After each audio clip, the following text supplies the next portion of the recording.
Saudara-saudari terkasih di dalam Tuhan Yesus Kristus, semoga kita semua dalam keadaan sehat bersama keluarga.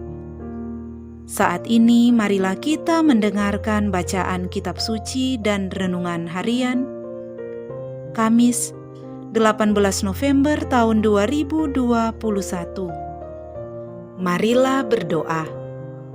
Dalam nama Bapa dan Putra dan Roh Kudus. Amin. Allah Bapa yang penuh kasih, pada saat ini kami akan membaca dan merenungkan firman-Mu.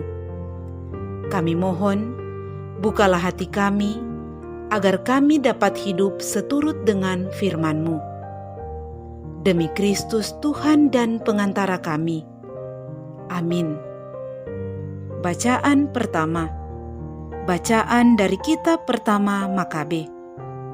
Pada masa pemerintahan Raja Antiochus Epiphanes, orang-orang Yahudi dipaksa meninggalkan ketetapan hukum Taurat. Sekali peristiwa, para pegawai raja datang ke kota Modein untuk menuntut orang-orang Yahudi mempersembahkan kurban kepada berhala.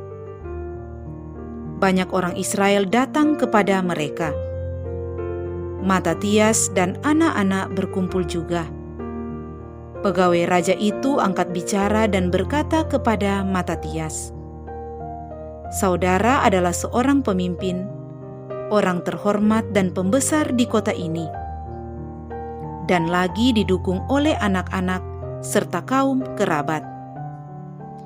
Baiklah saudara sekarang juga maju ke depan sebagai orang pertama untuk memenuhi ketetapan raja. Hal ini telah dilakukan semua bangsa, bahkan juga orang-orang Yehuda dan mereka yang masih tinggal di Yerusalem.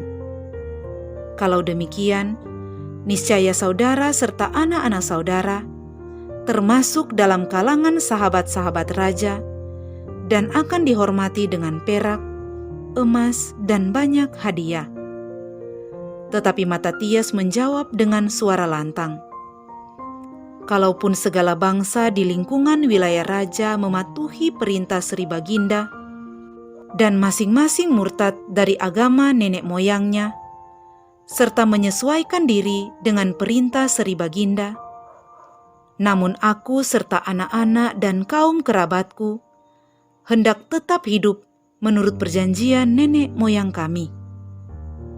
Semoga Tuhan mencegah kami meninggalkan hukum Taurat serta peraturan-peraturan Tuhan. Titah raja itu tidak dapat kami taati. Kami tidak dapat menyimpang sedikit pun dari agama kami." Belum lagi Matatias selesai berbicara, seorang Yahudi tampil ke depan umum untuk mempersembahkan kurban di atas mezbah berhala di kota Modein menurut penetapan raja. Melihat itu Matatias naik darah, dan gentarlah hatinya karena geram yang tepat. Disergapnya orang Yahudi itu dan digoroknya di dekat mezbah. Petugas raja yang memaksakan kurban itu pun dibunuhnya pada saat itu juga. Kemudian mezbah itu dirobohkannya. Tindakannya untuk membela hukum Tuhan itu serupa dengan yang dahulu pernah dilakukan oleh Pinehas terhadap Simri bin Salmon. Lalu berteriaklah Matatias dengan suara lantang di kota Modein, "Siapa saja yang rindu memegang hukum Taurat dan berpaut pada perjanjian, hendaknya mengikuti aku." Kemudian Matatias serta anak-anaknya melarikan diri ke pegunungan. Segala harta miliknya di kota ditinggalkannya. Demikianlah sabda Tuhan. Syukur kepada Allah.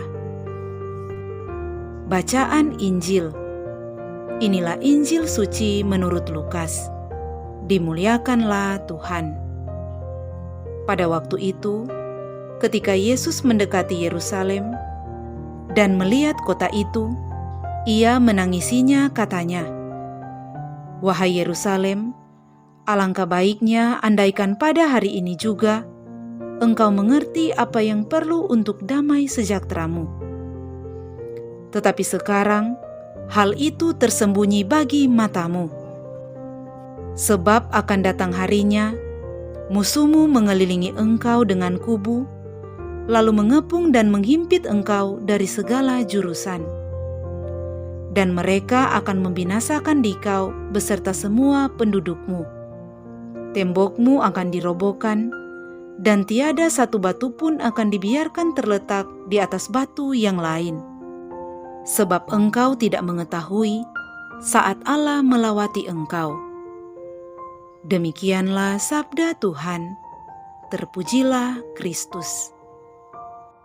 Saudara-saudari terkasih di dalam Tuhan Yesus Kristus, renungan kita di saat ini diberi judul Sebuah Pemaknaan. Saudara-saudari terkasih, kekayaan sebuah doa seringkali ditemukan di tengah kesesakan. Tidak seorang pun dapat berseru kepada Tuhan di luar seluruh pengalaman hidupnya.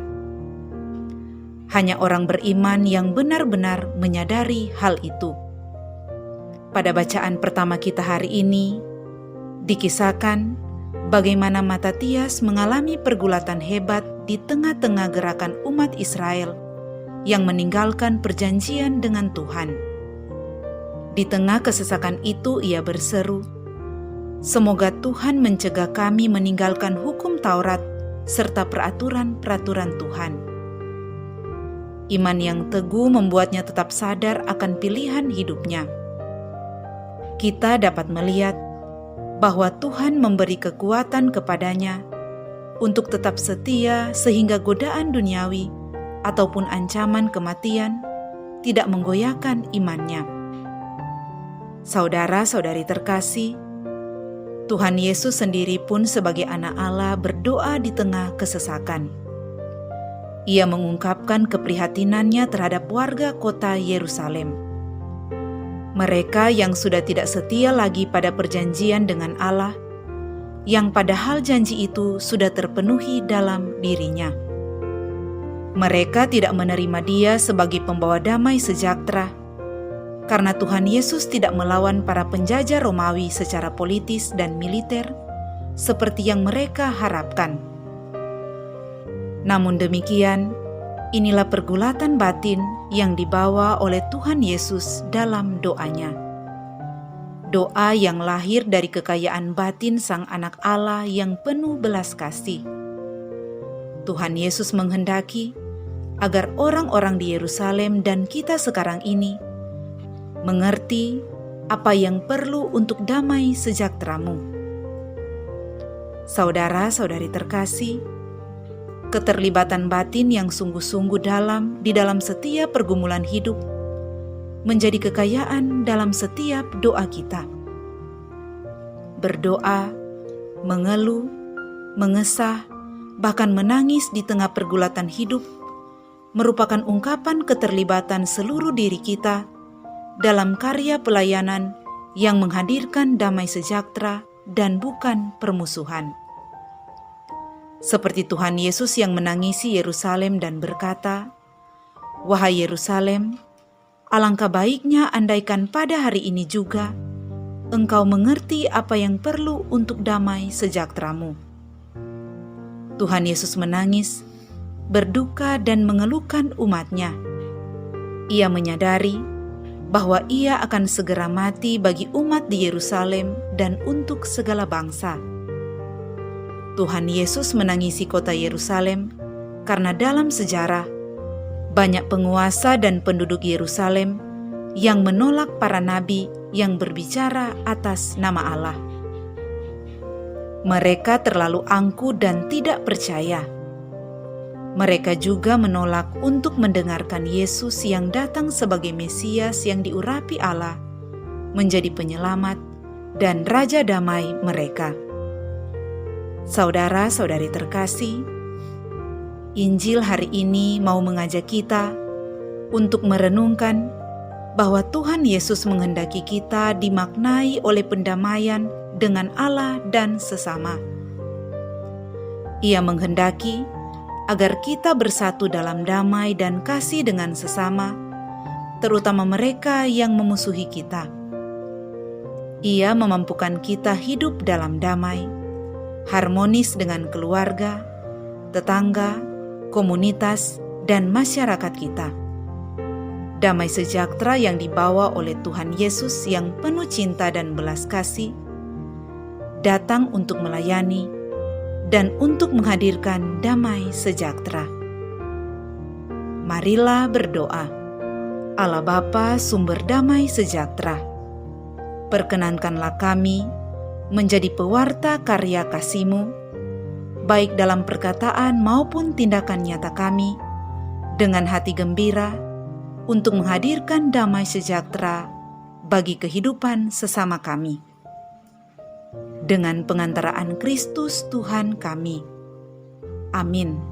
Dalam nama Bapa dan Putra dan Roh Kudus. Amin.